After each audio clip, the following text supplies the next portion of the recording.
محمد فولادی هستم و امروز میخوایم بریم سراغ یه پست پرریزون دیگه در حوزه رمزنگاری و امنیت. کاری که میخوایم کنیم اینه که میخوایم راجع به مورس کد صحبت کنیم، یه جور کدینگی که تقریبا خیلی الان ازش استفاده نمیشه.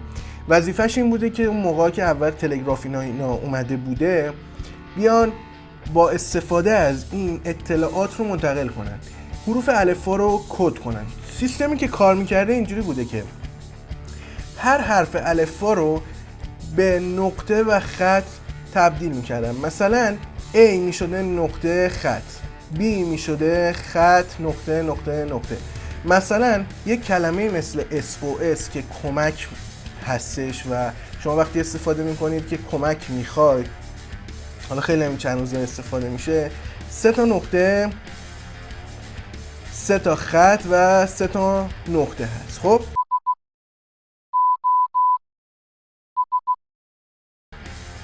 برنامه‌ای که ما می‌خوایم بنویسیم اینه که بیاد یک متنی رو که ما بهش میدیم تبدیل کنه به این مورس کد. قبل از هر چیزی ما باید بیایم این جدول رو که توش ارتباط بین حروف و این نقطه و خطا هست رو بیاریم تو کد پایتونمون. برای این کار از یه دیکشنری استفاده می‌کنیم. دیکشنری مورد نظر ما یه همچین چیزیه که من انگلیش رو، یعنی حروف انگلیسی رو به مورس تبدیل کردم. اسمش رو گذاشتم انگلیش تو مورس. کاری که میکنه اینه که هر کاراکتر انگلیسی رو به نقطه و خط مپ میکنه به اصطلاح، و همچنین برعکسش هم همینه.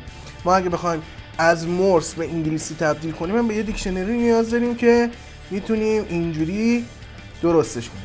حالا من اینا رو برمیدارم میبرمش تو برنامه‌مون. پس ما 2 تا دیکشنری داریم که این کدینگمون رو انجام میده. حالا میخوایم بریم آقا از کاربر یه ورودی بگیریم. من متغیری تعریف میکنم به اسم ورد و یه اینپوت از کاربر میگیرم. اینجا براش مینویسم enter your sentence و یه 2 نقطه میذاریم و یه فاصله. بعد از اینکه این کارو کردیم میخوایم بیایم حالا رشته که از کاربر گرفتیم رو طولش رو پیدا کنیم. اینجا اینجوری می نویسیم word length و میایم لن word رو میگیریم و اینجا ذخیره میکنیم. برای تبدیل کردن جمله که کاربر به ما داده ما باید بیایم روی تمام کاراکترهایی که این جمله داره انکودینگ رو انجام بدیم. انکودینگ رو چجوری باید انجام بدیم؟ اینه که میایم روی دیکشنریمون میگیم که اگه آ رو دیدی به جای آ اینو بذار، بی رو دیدی اینو بذار، میریم سراغش. اما قبل از اینکه انکودینگ کنیم ما باید بیایم خطایابی کنیم، ببینیم که کاربر چیز عجیب دیگه وارد نکرده باشه برای ما.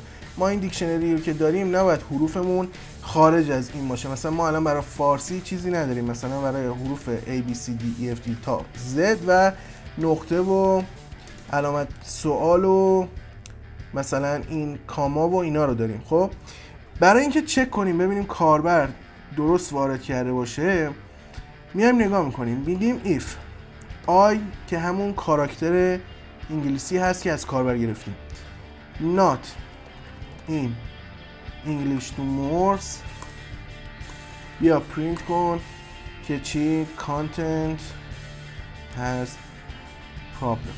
خب حالا ما چون یه برنامه کوچیکی داریم می‌نویسیم اینجوری، اگر غیر این بود بیا و به جای کاراکتری که استخراجش کردیم چی رو قرار بده؟ معادل چیزی که ما میخوایم رو و خط بعد نرو. برای اینکه خط بعد نره از end استفاده میکنیم و حالا ما تک کاراکتر فاصله رو بشونیم.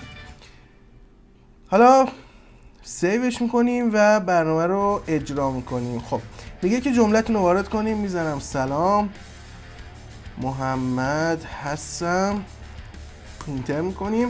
همونطور که اینجا میبینید نوشته من رو به کد مورس تبدیل کرد. به ازای هر کاراکتر معادلش رو چاپ کرد. هر بار هم که کاراکتر عوض شد یه فاصله برای ما اینجا گذاشت. مرسی که با من همراه بودی.